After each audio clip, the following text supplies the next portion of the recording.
You know that old saying everyone loves to repeat? That love has no age? That you can start over any time? That age is just a detail? Well, there's a huge problem with that. Because as beautiful as that idea seems, it completely ignores what Sigmund Freud discovered over a century ago about how our minds really work.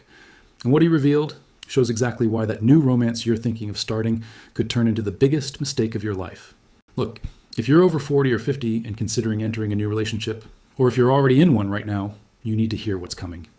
Because the knowledge that psychoanalysis brings to this subject can completely change the way you see these emotional situations at this stage of life. What will be shown here is not the shallow talk of motivational coaches or Netflix romantic movies. It's real psychoanalytic science, based on Freud's discoveries about the unconscious, that part of our mind that we don't even imagine exists, but which controls practically everything we do, especially when the subject is relationships after decades of living and building our psychic structure. Stick around until the end, because we're going to unravel the exact keys to help you understand if it's really worth embarking on this new story, or if you're about to fall into a giant emotional trap. And most importantly, we're going to show you how to avoid the mistakes that destroy people at this stage of life. Before we delve deep into this psychoanalytic analysis, if this content resonates with you, click the subscribe button and turn on notifications. Leave a like too, because that helps more people find this kind of information based on real science, not fairy tales. Okay? So let's go. Let's start with the basics that many people don't understand. Freud discovered that our psyche is like an iceberg. The conscious part, the part we know, is just the tip that appears above the water. Underneath, hidden, lies an entire ocean of unconscious content that directs our lives without us realizing it. And here's the bombshell. After 40 or 50 years of age, this unconscious is practically set in stone. It's not just a matter of experience or maturity. It's that your psychic structure has literally consolidated in a very specific way after decades of functioning in a certain manner. Freud called these fixations. They are patterns that are established deep in the mind and then become increasingly rigid. When you were younger, your psyche had more plasticity. It could mold itself, adapt, absorb different ways of functioning, like a still soft modeling clay. But as the years went by, this clay hardened until it became concrete. So what does this mean in practice? It means that when you try to adapt to the habits, quirks, and way of being of another person at that age, you're trying to break down psychic structures that took decades to form. And your mind will react to this as if it were a real threat. Freud explained that the ego, that part of our psyche that tries to balance our desires with external reality, develops defense mechanisms throughout life.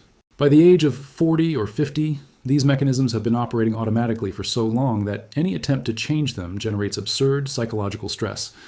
There are cases of people who, after years of living alone, with their well-organized routines, daily rituals, and habits, enter a relationship and suddenly start having anxiety attacks. Sometimes even insomnia, constant irritability, that feeling of always being on edge. And the person doesn't understand anything, because on the surface, everything is fine. They even like their partner. But deep down, in their subconscious, their psychic structure is in a panic because someone is messing with the gears that were already well-oiled and functioning. The first huge mistake people make is thinking that love solves everything, that with goodwill you can overcome any difference. This is a romantic fantasy that might even work when your psyche still has flexibility in your early 20s, but trying to apply this when your mental structure is already crystallized? It's a recipe for guaranteed suffering. Freudian psychoanalysis isn't here to paint a pretty picture. It shows the harsh reality. Your mind, after decades of formation, doesn't readily accept profound changes. It will resist, it will fight, it will create symptoms, and you will pay the price for it. Now let's talk about one of the most disturbing concepts Freud discovered: the compulsion to repeat. Basically, our unconscious mind has an irresistible tendency to repeat patterns, especially patterns that have caused us suffering in the past. It sounds crazy, right? Why on earth would we repeat exactly what went wrong? But Freud explained that this happens because the unconscious is trying to resolve old traumas and conflicts. But instead of resolving them, it ends up reproducing the same destructive dynamics as always. And here's the crucial point. After 40 or 50 years of age, if you haven't done deep psychoanalytic work to understand and dissolve these patterns, you're going to repeat the same relational mistakes that have already screwed you over. Only now they'll be amplified because your capacity for flexibility and learning from mistakes is reduced. Let's say that in your past relationships you were always somewhat controlling. Freud would say that this stems from some fixation, some unresolved issue from childhood or from significant experiences. At 40, without therapy, without deep self-knowledge, you won't be less controlling. On the contrary, you'll be more so, because defense mechanisms become more rigid over time. If you've always been emotionally dependent, always needing constant validation from others, this dependence only increases with age if it's not addressed. If you've always avoided true intimacy, protecting yourself with emotional walls, those walls become higher and thicker. And there's more. The person on the other side is also repeating their own patterns. So what you have isn't two mature adults building something new and healthy. It's two sets of neuroses and fixations colliding and creating psychic chaos.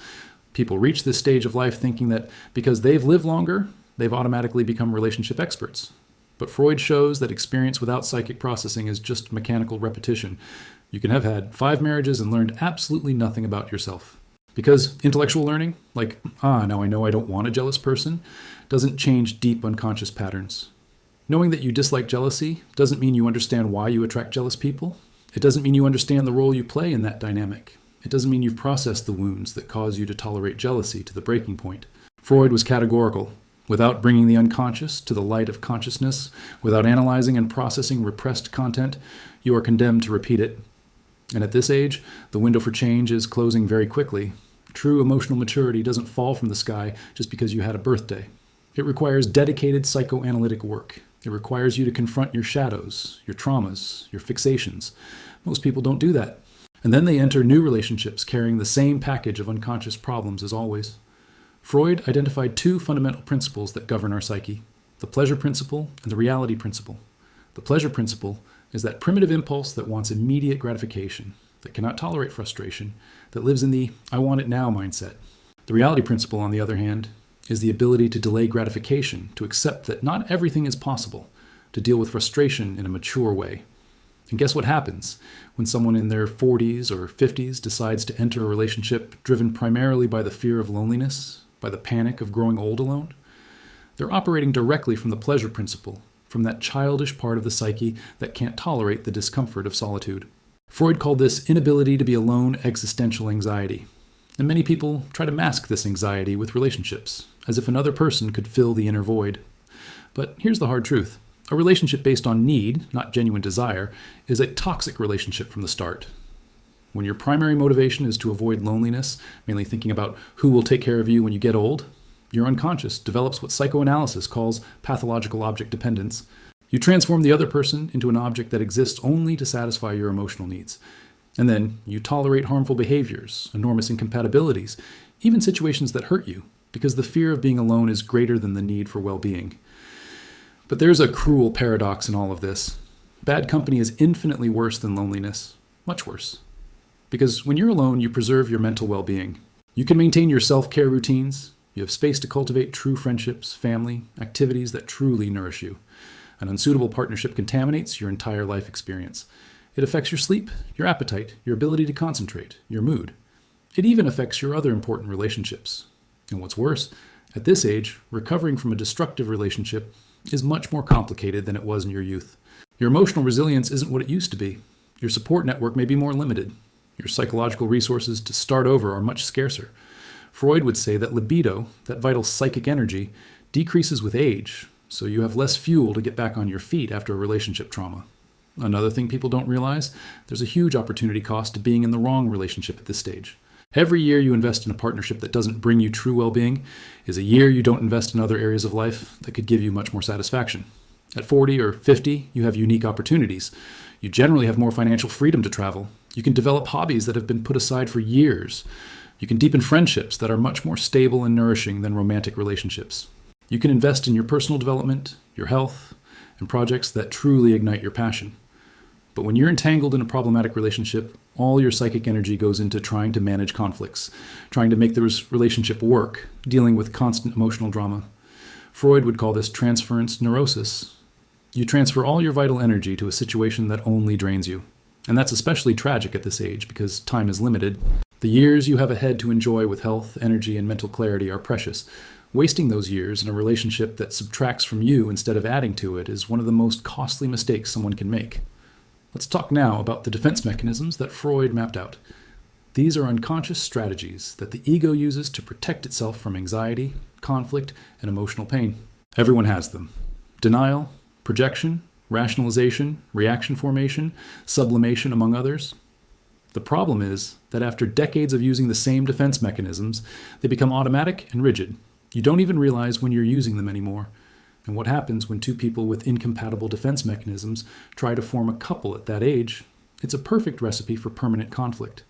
Imagine someone who has always used isolation as their primary defense mechanism. When stressed, they withdraw, needing to be alone, processing everything internally. They spent decades like this, and it worked for them. Now, this person teams up with someone who uses compulsive verbalization as a defense mechanism.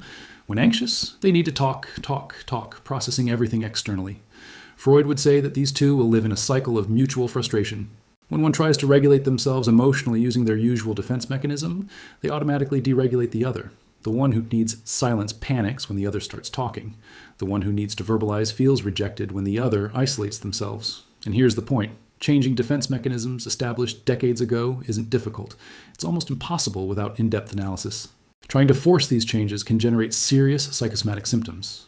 Chronic anxiety, depression, that constant feeling of, I'm not myself anymore. Some people start a relationship at that age and after a short time say, I don't recognize myself anymore. This relationship isn't me. And that's right. The person is forcing their psychic structure to function in a way that contradicts what has been established over decades. Freud also talked about the superego, that psychic instance that internalizes social and moral norms. After 40 or 50, your superego is shielded. The internal rules you have about how you should live, what is right or wrong, what is acceptable or not, are already cemented. Social pressure at this age can be suffocating, especially if you've just come out of a long marriage. Children wanting you to be happy, friends constantly introducing you to new people, family not understanding why you prefer to be alone, society constantly repeating that happiness requires being in a couple. This external pressure activates your superego in a complicated way. You start to feel guilty for being alone. You start to think there's something wrong with you. And then you might end up forcing relationships you don't truly feel, just to silence those internal and external voices. But Freud would be blunt. Other people's opinions about your love life are completely irrelevant. They won't live with the consequences of your choices. They won't wake up next to that person every day.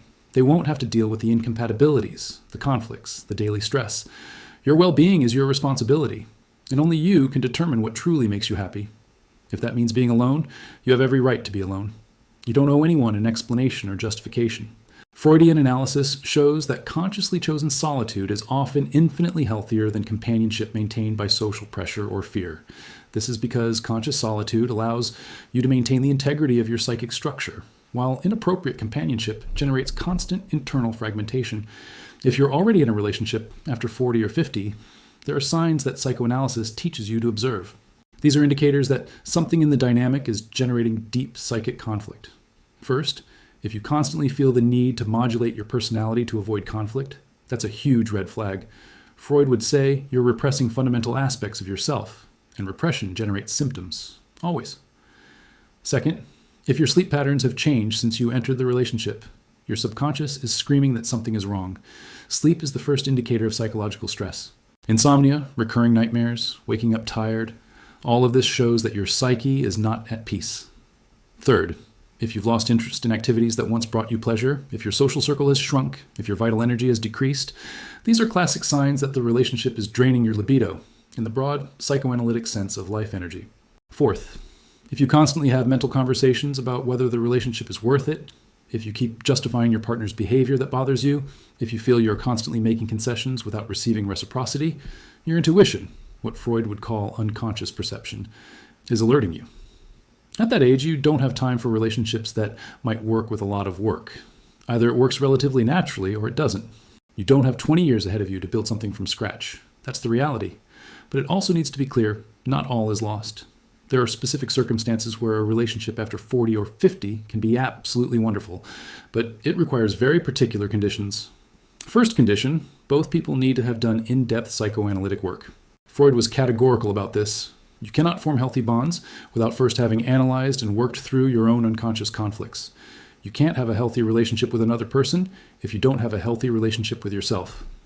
Second condition, there needs to be genuine compatibility in fundamental values, lifestyles, and ways of dealing with stress and conflict. I'm not talking about liking the same movies. I'm talking about compatibility in the deep psychic architecture. Third condition, both people need to be individually complete. The relationship should complement an already fulfilling life, not be an attempt to fill emotional or existential voids. Freud would say that each person needs to have their own ego strengthened before forming a healthy dyad. Fourth condition, absolute respect for the other person's individuality. At this age, Trying to change the other person or accepting that the other person will change you is a guarantee of failure. Their psychic structures are already too well defined. Fifth condition, a clear understanding that the relationship is a choice, not a necessity. The moment it ceases to be nourishing for either of you, it needs to be able to end without destructive drama or toxic resentment. Look, the reality that Freudian psychoanalysis shows is this. After 40 or 50 years of age, you're in a phase where quality needs to be an absolute priority over quantity. This applies to everything: the experiences you choose to live, the people you spend your time with, and especially romantic relationships. An unsuitable relationship at this age isn't just a romantic mistake. It's a life mistake that can cost you years of well-being, health, and missed opportunities. Your psychological makeup, your body, your mind no longer have the flexibility to adapt to situations that don't suit you. But here's the key point Freud teaches us. This isn't a limitation, it's an opportunity.